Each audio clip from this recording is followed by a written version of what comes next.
ग्रामीण अंचलों में सैकड़ों की संख्या में पढ़े लिखे व सरकारी एग्जाम पास कर अतिथि शिक्षकों का दर्जा पाने के बाद अपनी सेवाएं देने वाले शिक्षकों पर अब रोजगार छीनने को लेकर प्रदेश की सरकार के सामने आवाज उठाना उन्होंने शुरू कर दिया है। उनका कहना है कि जब हम सभी नियमों का पालन कर सरकारी स्कूलों में पढ़ा रहे हैं तो हमें क्यों निकाला जा रहा है। प्रदेश में डॉक्टरों के शिक्षक फिर एक बार सरकारी तंत्र से आहत होकर सड़कों पर आने को मजबूर नजर आ रहे हैं। शहर सहित ग्रामीण क्षेत्रों के सरकारी स्कूल में अपनी सेवा देने वाले अतिथि शिक्षक की सरकार द्वारा शिक्षा पद्धति को बेहतर बनाने के उद्देश्य से भर्ती की गई थी और यह भर्ती बाकायदा व्यावसायिक परीक्षा मंडल सरकारी पोर्टल के माध्यम से दी गई थी। इस परीक्षा में लाखों लोगों ने एग्जाम दी थी। इसमें से करीब 2 से 3 हजार लोगों का चयन किया गया था और 4 सालों से यह अपनी सेवा विभिन्न सरकारी स्कूलों में दे रहे हैं। अब इनकी सेवाओं पर सरकार ने एलिजिबिलिटी के नाम पर हटाने की कार्रवाई शुरू करने की आहट से अतिथि शिक्षकों में भविष्य को लेकर चिंता करना शुरू कर दिया है। हम सभी चयनित अतिथि शिक्षक माइक्रोबायोलॉजी, बायोटेक्नोलॉजी और बायोकेमिस्ट्री सब्जेक्ट से हमने पात्रता परीक्षा जो MPP मतलब व्यावसायिक परीक्षा मंडल भोपाल द्वारा जो मध्य प्रदेश पात्रता परीक्षा एग्जाम दी गई थी उसमें चयनित हुए हैं और हम विगत 4 वर्षों से शिक्षा विभाग में अध्यापन कार्य करा रहे हैं।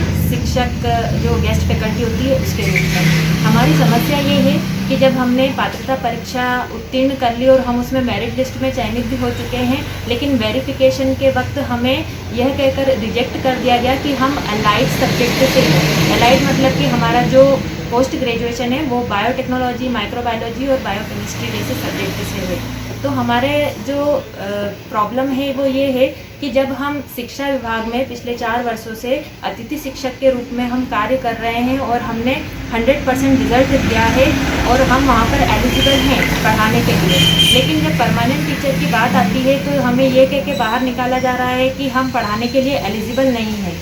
हम 4 सालों से शिक्षा विभाग में गेस्ट फैकल्टी के रूप में कार्य कर रहे हैं और हमें DPI द्वारा सर्टिफिकेट भी दिया है। PG कर चुके हैं, उन्होंने पात्रता परीक्षा में मेरिट सूची में अपना स्थान प्राप्त किया है और अब वो हमें इससे बाहर कर रहे हैं। तो ये तो हमारे साथ सरासर नाइंसाफ़ी है। हमारा सवाल यही है माननीय मुख्यमंत्री जी, शिक्षा मंत्री जी और जो हमारा शिक्षा विभाग है उनसे हम ये अनुरोध करते हैं कि आप इस समस्या को गंभीर रूप से लें, एक कोर्स है उससे करें, क्योंकि अभी NCERT के हिसाब से चेंजेस हुए हैं, सब्जेक्ट में बदलाव हुए हैं और बहुत सारे टेक्निकल कोर्सेज को इन्होंने इंक्लूड किया है।